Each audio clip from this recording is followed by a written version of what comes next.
আজ 14ই ডিসেম্বর বুদ্ধিজীবী দিবস।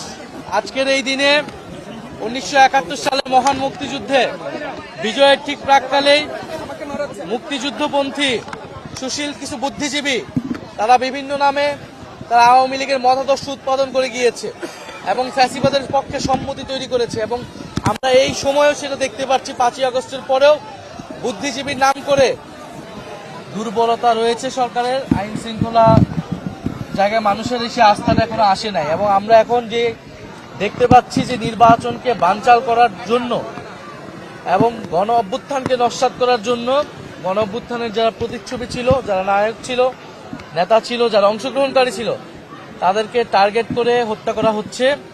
এবং এটি ওসমান হাদির উপর হামলার ঘটনায় পুরো জাতি দেখেছে। ওসমান হাদিকে যারা হত্যা চেষ্টায় লিপ্ত ছিল তাদেরকে কিন্তু এখনো গ্রেফতার করা সম্ভব হয় নাই।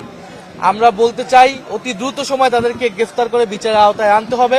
রাজনৈতিক দলগুলো একে অপরকে দোষারোপ করছে। আমরা মনে করি এই সময় আমাদেরকে এই জায়গা থেকে সরে এসে একটা ন্যূনতম একটা জাতীয় ঐক্য আমাদের মধ্যে রাখতে হবে। আমাদের মধ্যে বিভক্তি থাকলে ফ্যাসিস্ট শক্তি সেটা থেকে সবচেয়ে বেশি সুবিধাপ্রাপ্ত হবে।